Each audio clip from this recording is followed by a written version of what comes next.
दीदी उज्जवल भैया आप रुको रुका, क्या करने आए यहाँ पर? भूल गया जब तेरी बीवी ने हम दोनों को बेइज्जत करके घर से निकाला था, उस टाइम तो खड़ा होकर बीवी का साथ दे रहा था, तब तो बहन की कदर नहीं हुई। न याद आई कि तुम्हारी दोनों बहनें हैं। दीदी एक बार मेरी बात सुन लीजिए प्लीज। क्या सुने भैया, दीदी सही तो कह रही है। हाँ, आपकी वजह से ना हम इस झोपड़ी में रह रहे हैं।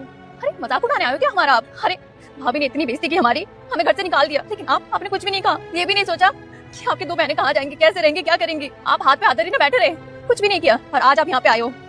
क्या कहना चाहते हो आप? क्या सुने हम?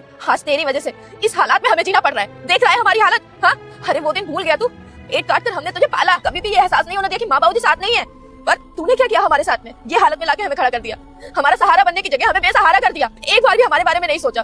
अरे हम दोनों ने क्या कमी छोड़ी थी? हमने तो ये सोचा कि हमारा भाई पढ़ लिख कर हमारे लिए कुछ करेगा, पर क्या किया तूने? शादी करके सेटल हो गया, ऊपर से हमें ही घर से बाहर निकाल दिया। क्यों? अपनी उस बीवी के लिए।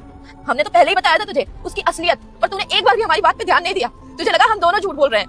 अब यहाँ पे क्या करने आया, क्या लेने आया हमसे? नहीं नहीं दीदी, आप गलत समझ रही हैं, ऐसा कुछ भी नहीं है। प्लीज आप दोनों मेरी एक बार बात तो सुनिए। कोई बात नहीं सुननी हमें तेरी। अपनी चिकनी चुपड़ी बातों से हमारा मन बहलाने के लिए आया है। हाँ, हमें बेवकूफ समझता है। अरे तेरी बीवी यहीं कहीं छुपी होगी, है ना? उसको लेकर आया होगा कि यहाँ पे भी कब्जा कर ले, है ना? हमें इस घर से भी बेघर कर दे। क्या करने आए? भाई मैं तेरे हाथ जोड़ती हूँ, हमें बख्श दे। दीदी आप बिल्कुल सही कह रही हैं। मैंने जो पाप किया है ना, उसके लिए मैं अगर गंगा भी नहा लूंगा ना, तो वो मेरा पाप कभी नहीं मिट पाएगा। मैं आपका छोटा भाई हूँ, मुझे मारिए पीटिए कुछ भी करिए, लेकिन प्लीज तो मेरी बहन है, मेरी एक बार बात सुन लीजिए प्लीज। अरे आज हम जैसा भी है ना, कम से कम सुखी हैं, इज्जत का खाते हैं, इज्जत का रहते हैं। और आपके यहाँ के तो हमारी हमेशा बेइज्जती होती थी। अरे भाभी हमें उल्टा सीधा बोलते रहते हैं सारा काम करने के बावजूद। देखिए भैया, हम आपके सामने हाथ जोड़ते हैं, आप चले जाइए।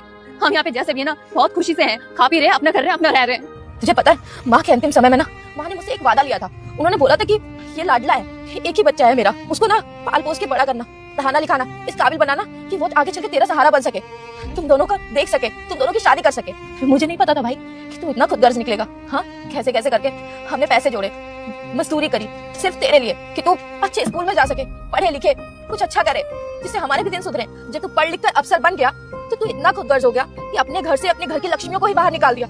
एक बार भी हमारे बारे में नहीं सोचा कि हमारी बहनें कहाँ जाएंगी, क्या करेंगी। भैया आपको तो पता भी नहीं होगा कि सुनसान जगह में ऐसे झोपड़ी लगा के रहना कितना मुश्किल है, वो भी दो लड़कियों के लिए।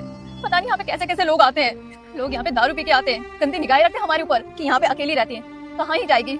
आपको पता है वो तो दीदी है, दीदी ने मुझे बचा के रखा है, और खुद को तो आपको नहीं पता, आपके वजह से आज हम। रुक जाओ मेरे बेटे, मैं तुझे आशीर्वाद देती हूँ कि अगले सोमवार से पहले तुझे एक बड़ी खुशखबरी मिलेगी, और जो भी तुम्हारे मन की इच्छा है वह भी अवश्य पूरी होगी। लेकिन बेटा तुम भी मेरे सच्चे भक्त हो, तो इस भले इंसान की वीडियो को लाइक सब्सक्राइब करके जाना। तथास्तु मेरे बेटे। तुम ना कहीं के नहीं रहते। अरे कितना मुश्किल है दो लड़कियों के लिए सर्वाइव करना, वो भी बाहर। बहन मैं जानता हूँ कि कुंवारी औरतों का ऐसे अनजान जगह पर रहना कितना मुश्किल होता है। समाज उन्हें कैसी नजरों से देखता है, मैं बिल्कुल वाकिफ। बहन क्या करूँ?